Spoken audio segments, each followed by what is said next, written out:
Mesdames et messieurs, bonsoir, bienvenue dans ce journal. Tout d'abord, ces différents décrets. Décret numéro D-2016-007-PRG-SGG portant nomination du directeur général de l'Office national du pétrole. Le président de la République décrète.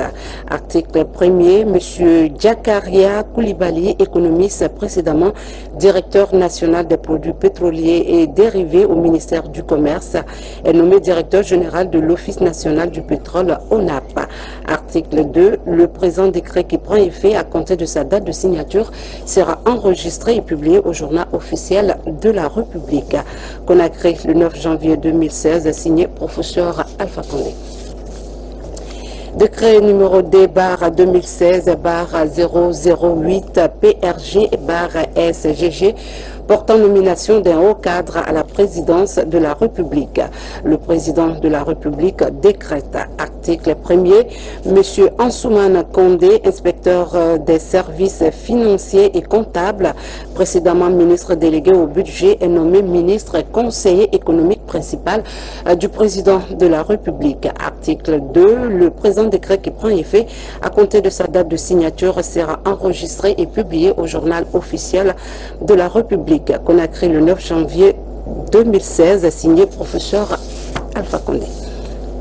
Décret D-2009-009-PRG-SGG portant nomination du premier résident et du commissaire général du gouvernement à la Cour des comptes.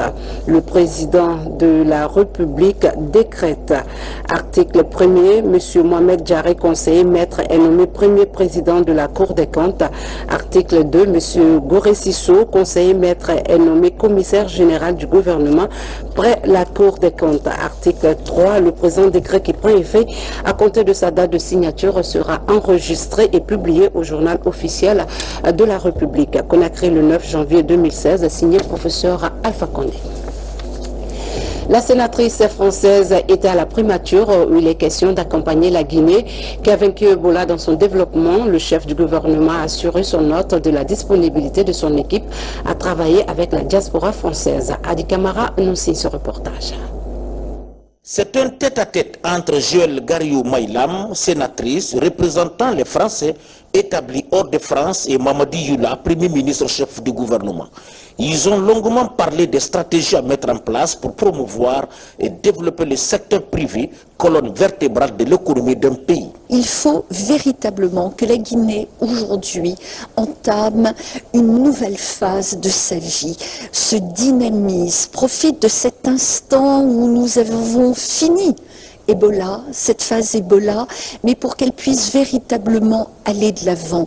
Et je pense qu'il y a toute une ouverture sur le secteur économique international qui doit être fait avec une consolidation du système juridique international, avec la création vraiment d'un environnement de confiance pour nos entreprises et d'encouragement à aller de l'avant. La Guinée a un potentiel extraordinaire et j'ai l'impression que ce potentiel n'a peut-être pas été exploité comme il aurait dû l'être. Alors bien évidemment, c'est lié à toute une histoire et c'est lié bien sûr pour ces 2 dernières années à Ebola, mais je suis persuadée que votre Premier ministre, avec cette volonté, ce volontarisme et cette expérience du privé qui est essentielle pour la Guinée, sera capable d'entraîner les Guinéens, la société civile guinéenne dans les réformes qui sont indispensables pour que ce pays s'inscrive vraiment dans le 21e siècle et dans toute cette zone, dans toute cette sous-région d'Afrique où je suis persuadée que la Guinée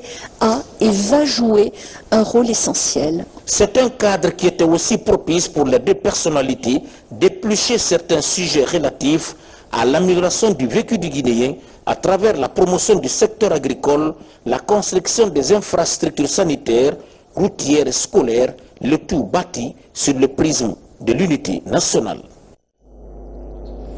L'heure est à l'adoption du budget à l'Assemblée nationale. Les travaux de consultation sont en cours et les départements ministériels se succèdent pour défendre et justifier leur politique sectorielle. Robert Sidutono, reportage. l'adoption du volet recettes de la loi des finances initiale 2016, les commissions se penchent déjà sur l'examen du volet dépenses du projet de budget. Les cadres de la sécurité, de la protection civile et de l'armée nationale ont été reçus à cet effet par la Commission Défense et Sécurité. Au cours des entretiens, ces départements ont passé au peigne fin les préoccupations de leurs différents secteurs. La priorité pour le ministère de la Sécurité et de la Protection civile, l'exercice 2016, se résume à 3 points. Vous avez la formation, vous avez les équipements et vous avez les renseignements généraux. Et il y a une légère augmentation quand bien même toutes les préoccupations ne sont pas prises en compte. Et dans le cadre des priorités, nous avons constaté qu'il n'y a pas une certaine adéquation entre les priorités du département et les allocations financières. Dans les commissions éducation et aménagement du territoire, les nouveaux patrons de ces départements, entourés de leurs cadres, ont, au cours des entretiens, présenté leur ambition aux élus du peuple. Ils comptent désormais sur l'appui parlementaire pour l'atteinte de ces objectifs. Tous les projets qui sont en cours, nous voulons les terminer. Malheureusement, le budget proposé ne nous permet pas de les liquider. Il est vrai que les moyens mis à leur disposition ne correspondent pas tout à fait aux besoins exprimés. Mais nous avons connu des périodes difficiles. C'est petit à petit que nous réussirons à avoir les moyens nécessaires qui pourront permettre à ce pays de sortir des ténèbres. Plusieurs autres départements étaient face aux élus du peuple. Une bataille budgétaire qui devrait permettre à chaque secteur d'avoir un budget confortable pour faire face aux préoccupations de l'heure. La ministre des Affaires étrangères reçoit une audience de diplomates accrédités en Guinée. La rencontre a porté sur les questions d'intérêt commun et le renforcement des relations bilatérales. Martha Mourad Kamara nous en dit plus. Au cours de cette rencontre, la diplomate chinoise a transmis les sincères félicitations de son gouvernement et s'est réjouie de la nomination d'une femme pour diriger désormais les destinées de la diplomatie guinéenne. En réponse, son Excellence Mme Makale Camara s'est félicitée de la permanence et de l'exemplarité qui ont toujours caractérisé les liens traditionnels unissant les deux pays. Elle a salué l'appui constant de la Chine dans le processus de développement de la Guinée dans divers domaines. Avec la sénatrice française, les entretiens ont essentiellement porté sur l'actualité sous-régionale, régionale et internationale. Elle a salué l'implication effective de la diaspora guinéenne dans les grandes réformes engagées par le chef de l'État, son Excellence professeur Alpha Condé. Le chef de la diplomatie guinéenne a rappelé les grandes orientations du président de la République pour la relance et la dynamisation de la diplomatie guinéenne. Elle a abordé certaines questions, notamment le rôle de leadership joué par la Guinée pour le maintien de la paix au Mali, la lutte contre le terrorisme, les enjeux sécuritaires et les mesures envisagées pour la création côté de l'excellence des relations bilatérales entre nos deux pays et a mis en relief l'amélioration des droits de l'homme en Corée du Nord ainsi que la politique de son pays en matière nucléaire. Chapitre passation, prise de fonction du nouveau ministre de la Communication. Rachid Ndiaye succède ainsi à Aluseni Makanera Kake. Ce professionnel des médias se voit honoré par la confiance du chef de l'État, est appelé dans un moment de grande sensibilité à prêter des services avec la compétence qui le caractérise. Tcherno Ousmane Diallo. Une nouvelle vie commence au ministère de la Communication. Rachid Ndiaye, précédemment ministre conseiller du chef de l'État chargé de la communication et de la prospective, prend les commandes de ce département ministériel. À la cérémonie de passation de service, son prédécesseur, Aluseni Makanera Kake, a rappelé les actes posés depuis 2 ans. Aujourd'hui, au niveau de la couverture médiatique du territoire national, vous conviendrez avec moi que les progrès ont été réalisés. Mais nous sommes en deçà de nos attentes, puisqu'il était question que la société qui devait assurer la migration avait l'obligation également de couvrir tout le territoire national.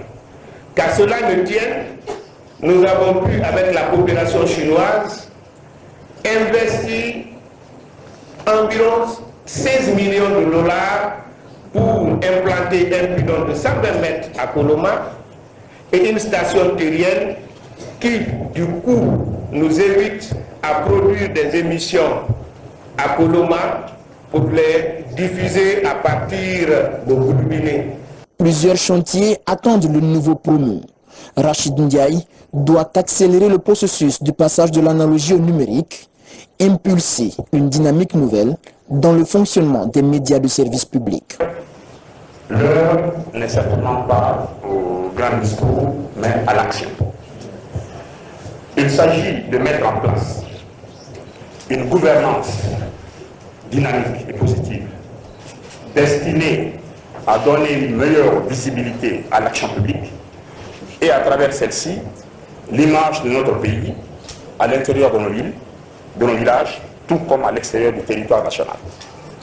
Dans ce contexte, il me paraît d'abord utile de mentionner l'obligation de moderniser nos instruments de communication et plus particulièrement de communication politique dans l'organisation, dans le fonctionnement, afin que le service public des médias, c'est-à-dire radio, télévision, presse écrite, soit véritablement un outil de valorisation des politiques publiques. Pour mettre sa politique en œuvre, ce diplômé de 3e cycle du département des sciences politiques de l'Université La Sorbonne et du Centre français du journalisme à Paris souhaite établir avec les travailleurs un contrat d'objectifs basé entre autres sur la compétence et la maîtrise des outils de la modernité. Une ouverture est aussi exprimée quant au maintien d'un partenariat dynamique avec les médias privés. Maître Abdoul Kabele Camara change de portefeuille. Il est désormais ministre d'État à la sécurité et de la protection civile. Et son ancien portefeuille de la défense nationale revient à Dr Mohamed Diané, qui s'engage à poursuivre la réforme des forces de défense. Adjudant Sekou Kamano est notre correspondant de la presse militaire. Désormais à la tête du département de la sécurité et de la protection civile, Maître Abdou Kabele Camara pense que la police continue à battre de l'aile par la faute de ses cadres. Pour insuffler une nouvelle dynamique à ce secteur, le ministre fait jurer ses nouveaux collaborateurs pour un changement de comportement avant de rassurer. Je le jure avec son cœur, je le jure. Je m'engage avec tous ces braves messieurs de conduire la police sans discrimination, avec détermination et courage, dans la plus grande transparence et au plus grand profit et bonheur de toute l'équipe. Au ministère de la Défense nationale, Maître Abdou Kabele passe le témoin à Dr Mohamed Diané, jusque-là ministre directeur de cabinet à la présidence de la République. Le ministre entrant affirme qu'il mesure la portée de la mission qui lui est confiée par le commandant en chef des forces armées. Je mesure tout l'honneur qui m'est fait par le président de la République pour servir la nation. À ses côtés, où tant d'autres ministres ont servi avant moi avec loyauté et détermination. Je m'incline donc devant le drapeau national, symbole de notre ferme engagement au profit de la République de Guinée. Membre actif de la réforme du secteur de sécurité, Dr Mohamed Diané a désormais la lourde tâche de poursuivre l'œuvre de réforme déjà amorcée par son prédécesseur. Au secrétariat général des affaires religieuses, le nouveau locataire a également pris fonction. Abdoul Karim Djoubaté entend œuvrer en faveur de la cohésion sociale. Nous vous proposons un extrait de son discours de prise de fonction au micro de Sa Amaratono. Je m'engage aux côtés de son Excellence, Monsieur le Président de la République, avec détermination pour barrer le chemin à l'extrémisme religieux. Pour cela, je proposerai à l'autorité supérieure la convocation d'une conférence religieuse nationale pour le premier trimestre de l'année en cours. Parlons du barrage hydroélectrique de Soapiti. 2 jours d'intenses travaux ont permis aux experts concernés par le projet de trouver la meilleure option pour sa mise en œuvre. Ce barrage devra produire 515 MW et la première tribune sera mise en service en 2019. La rencontre s'est déroulée dans un cadre de partenariat public-privé sous le financement du WAP et de la Banque mondiale. Nabi Kamara. Est la meilleure option pour la mise en œuvre du projet Soapiti. Une trentaine d'experts en énergie électrique de la sous-région étaient réunis ces 2 derniers jours à Conakry pour répondre à cette question pertinente. À cet effet, le rapport provisoire de l'étude de faisabilité du site rédigé par un consultant indépendant leur a été soumis. Il y a eu beaucoup de débats. Je pense que certaines questions restent à répondre encore pour finaliser effectivement quelle serait la meilleure option pour la réalisation de ce projet. La meilleure option, on l'a trouvée sur le papier. Maintenant, ça dépendra de la décision de l'État guinéen, qui est maître d'œuvre et propriétaire de ce projet, que nous espérons pouvoir développer dans les meilleurs délais. On peut dire que finalement, on a obtenu et on a arrivé aux études, au meilleur rapport qualité-prix et à la meilleure option technique et économique pour ce petit. Satisfaits du travail des experts, les autorités guinéennes ont promis de faire du projet Soapiti un modèle de référence en Afrique. On a des amis qui veulent nous aider à préciser et à baliser tout le contour pour nous permettre d'avoir un projet qui peut être rentable pour notre pays, la Guinée, et rentable pour toute la sous-région, comme l'a dit M. le Président de la République. Cette rencontre sur le projet Soapiti s'est tenue dans le cadre du partenariat public-privé. Faute de manque de moissonneuses batteuses, la récolte de riz de 80 hectares d'un opérateur économique à Cancan fait craindre quelques difficultés. Le champ est en maturité et les tiges supportent très peu les épis. Pour encourager le cultivateur, le directeur régional de l'agriculture est allé constater de visu l'étendue du domaine. Fodé Bangali Fofana. Nous sommes dans la plaine de Wile, district de Mansarena Banankoro, une plaine de 250 hectares où évolue un passionné de la terre, Karamo Bangali Traoré. Un homme qui se veut être un réel entrepreneur agricole à l'image de certains opérateurs économiques. Dans ce périmètre, même s'il n'a pu mettre en valeur que 80 hectares, il est plus que jamais déterminé à accompagner le chef de l'État dans sa politique de conduire l'agriculture à la sécurité alimentaire dans notre pays. Cette année, je n'ai pu faire que 80 hectares dans ce périmètre. Le domaine peut nourrir toute la Haute-Guinée. Mon souci, comme vous le constatez, c'est le riz qui est en maturité à terre. Je n'ai pas de moyens pour faire venir une moissonneuse pour la récolte.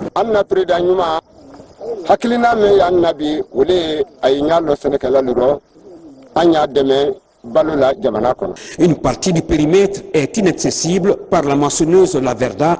Il faut forcément passer à la fossile. Malgré ces difficultés, les efforts déjà faits par l'opérateur agricole ont un effet positif sur le terrain. Sachant donc que la préoccupation du gouvernement, et singulièrement du professeur Alpha Condé, président de la République, c'est de conduire la Guinée à la sécurité alimentaire, je ne peux que lui demander de doubler d'ardeur. Il y a une corrélation entre sa volonté et la volonté politique du président de la République. Il tient beaucoup à la sécurité alimentaire et Bangali aussi s'est dressé dans ce sillage-là. Ce domaine a été longtemps exploité par l'armée, mais sans aucune trace d'aménagement pouvant permettre la maîtrise de l'eau pour être exploitable pendant les 12 mois de l'année, ce qui peut inéluctablement conduire à la sécurité alimentaire tant souhaitée par le président de la République. Le congrès pour le renouvellement du bureau exécutif du patronat guinéen est prévu pour le 23 avril prochain. C'est l'un des résultats de l'instance la plus importante, l'Assemblée générale des fédérations patronales. La relance de l'économie nationale et l'amélioration du climat d'investissement et des affaires en Guinée ont été aussi abordées. Ansoumani Toumani Camara. Cette réunion de concertation a regroupé l'ensemble des responsables des 19 fédérations patronales nouvellement validées. Il était question d'échange de vues sur le rapport de 6 mois d'activité de la commission d'organisation du congrès du Conseil national du patronat guinéen. Le renouvellement du bureau exécutif des chefs d'entreprise de Guinée est annoncé pour le 23 avril prochain. Toute élection n'est pas connue d'avance, donc on ne sait pas qu'est-ce qui va se passer réellement. L'essentiel, la machine est déjà déclenchée, donc on verra. On ne sait pas si est-ce que l'ancien président va être élu ou bien le nouveau il va y avoir un nouveau président élu. C'est la démocratie. Cette assemblée générale du patronat guinéen se tient au lendemain de la fin de l'épidémie d'Ebola. Elle a aussi apprécié le bon rapport de partenariat entre l'État et les acteurs privés de l'économie nationale. Des acteurs qui doivent taire des divergences pour le bonheur de l'entrepreneuriat guinéen. Que ce soit un seul patronat très compétent et dynamique. Nous avons besoin d'un patronat fort et non des hommes forts. Nous avons besoin d'une institution forte. Et c'est ce qui va amener notre chère Guinée en avance. Avec un nouveau bureau exécutif, le Conseil national du patronat guinéen entend reformuler des propositions et des mesures pour la relance de l'économie nationale. L'amélioration du climat des affaires en Guinée est aussi parmi les priorités des opérateurs économiques privés du pays. À peine la fin de l'épidémie Ebola a-t-elle été proclamée, les volontaires du corps de la paix font leur retour en Guinée, venant de différentes régions de l'Amérique.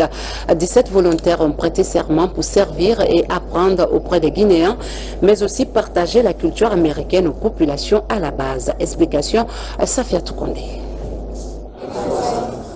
C'est la prestation de serment du premier groupe du corps de la paix internationale. Au nombre de 17 volontaires, ces jeunes diplômés regagnent la Guinée 2 semaines après la fin de l'épidémie d'Ebola. Ils viennent assister la population à la base dans les domaines de santé publique, de l'agriculture et de l'environnement. Mieux, ils offrent l'opportunité aux Guinéens de découvrir la culture américaine. Le corps de la paix, on revient toujours en Guinée. Ça, je vous assure, et voilà, il y a l'histoire. Et c'est à cause de la chaleur de la population qui veut travailler avec nous main à la main. Après 3 mois de formation en langue vernaculaire, ces volontaires seront déployés dans différentes régions du pays selon leur domaine de compétences. 70 autres volontaires sont attendus en juin prochain en provenance des États-Unis. Ils seront là dans la Guinée profonde. Nous espérons en 2017, il y aura une présence de corps de la paix dans toutes les régions du pays pour travailler ensemble avec le peuple, pour aider le peuple guinéen de trouver tous les succès avec toutes les ressources que votre pays a. Mais c'est avec cette connaissance directe du peuple avec ses volontaires qu'il y aura des vraies liaisons entre nos deux pays. Cet échange culturel entre la Guinée et les États-Unis, je dois vous dire, il n'y a pas beaucoup parmi nous qui peuvent faire ce que vous êtes en train de faire. Et je vous assure que votre présence à l'intérieur du pays est un signal extrêmement important pour nos populations à la base, parce que de votre contact, ils apprennent. Ils apprennent le monde d'aujourd'hui, ils apprennent à se prendre en charge, ils apprennent beaucoup de ce que vous représentez et d'où vous venez. Depuis 1961, le corps de la paix échange avec les pays d'Afrique pour assister les zones rurales dans plusieurs domaines. Une mission qui s'est assignée depuis sa création.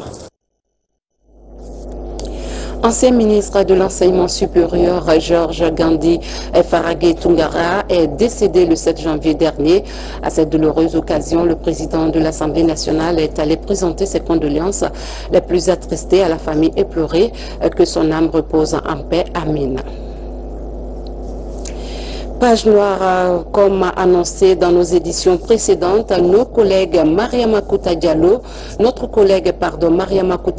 s'en est allée suite à une intervention chirurgicale dans une clinique à Bambeto. Brave dame de 36 ans, présentatrice du journal Parler. Elle aimait son métier avec passion. Le ministre de la Communication, accompagné des journalistes, s'est rendu à la maison mortuaire pour présenter les condoléances à Abdul Aziz Badé. Le jet de journal Parler de Radio Guinée s'est éteinte. Vendredi soir, Mariama Kouta Diallo a rendu l'âme dans une clinique privée de Conakry. La vedette du 19h45 de la radio nationale venait de subir une intervention chirurgicale. Dans la famille des médias, le choc est immense. Jusqu'à hier, jour de son décès, on a parlé jusqu'à 13h.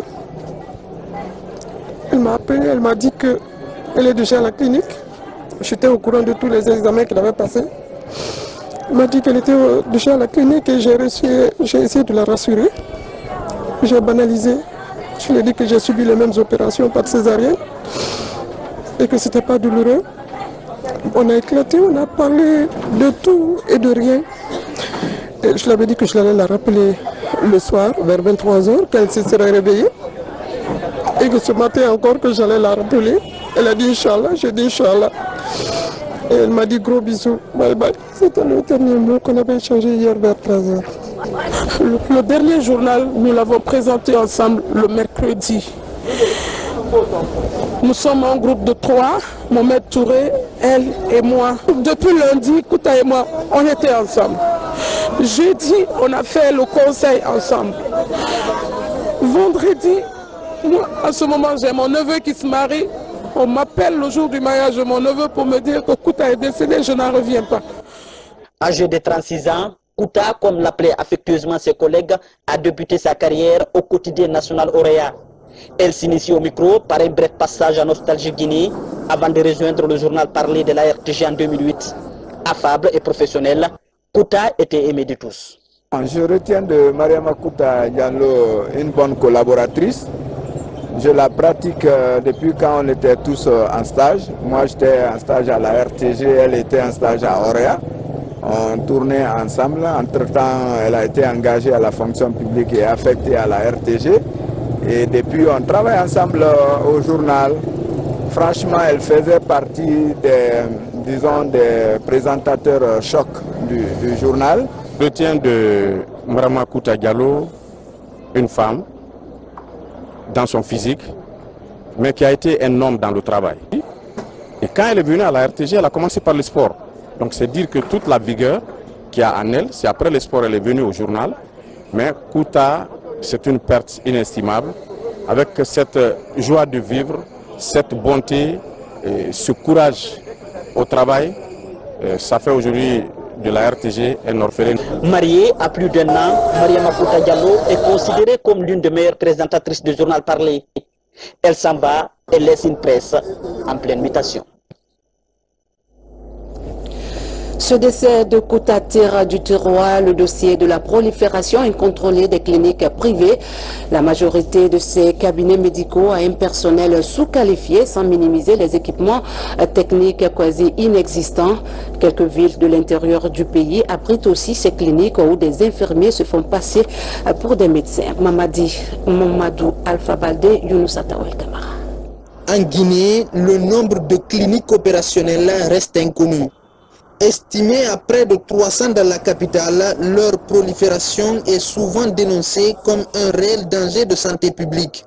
Pourtant, en 2011, un grand nombre de ces cliniques avaient été fermées. Cependant, elles ont fini par ressurgir sans crier gare. L'association des ONG cliniques et paracliniques de Guinée entend mettre de l'ordre dans le secteur. C'est vrai, nous avons parlé de réformes et nous sommes en train de travailler sur ces réformes-là, mais nous voulons avoir une cartographie sanitaire. C'est-à-dire, nous voulons avoir la liste de toutes les cliniques, le personnel de chaque clinique. Nous voulons même, au-delà de l'assainissement, mettre, si vous voulez, une poule de justice médicale, si vous voulez. Et vous verriez, dans ce cas, que la fédération va jouer son rôle d'assainissement, parce que les malades vont remonter les informations à cette cour de justice médicale qui sera essentiellement composée de médecins et de juristes, parce que sans nous, vous ne pouvez pas comprendre les termes médicaux. Et donc ça va nous permettre d'assainir, non seulement d'assainir, mais d'accompagner les structures sanitaires privées en cas de maladie à potentiel épidémique. Le fonctionnement des cliniques sans autorisation des services compétents est un délit répréhensible par les lois guinéennes. Du côté des services chargés de lutter contre le crime organisé, des mesures sont envisagées pour freiner l'ascension incontrôlée des cliniques. Après l'instant T, je pense que on va mettre les enquêteurs sur le terrain pour identifier une à une ces cliniques pourries. On va essayer de dénicher tout cela pour débarrasser le pays, pour débarrasser les citoyens de ces cliniques qui sont devenues, s'il faut dire, aujourd'hui des tonneaux ouverts. De communiquer tout ça avec l'ordre des médecins. Je suis sûr que lundi soir, ils seront là, dans l'après-midi. On va discuter. Et je suis que lundi, mardi, mercredi, je suis certain qu'on va essayer de déclencher cette mission contre ces cliniques clandestines qui sont constituées, qui sont aujourd'hui considérées comme des boucheries, je veux dire, contre la vie des citoyens, des pauvres citoyens. Pour améliorer la santé des Guinéens, la mise en déroute des cliniques fantômes pourrait contribuer à limiter la prolifération de certaines maladies et sauver des vies. Cette brève avant de nous quitter, la cellule d'information et de communication du ministère de l'Enseignement supérieur et de la recherche scientifique a pris feu cet après-midi.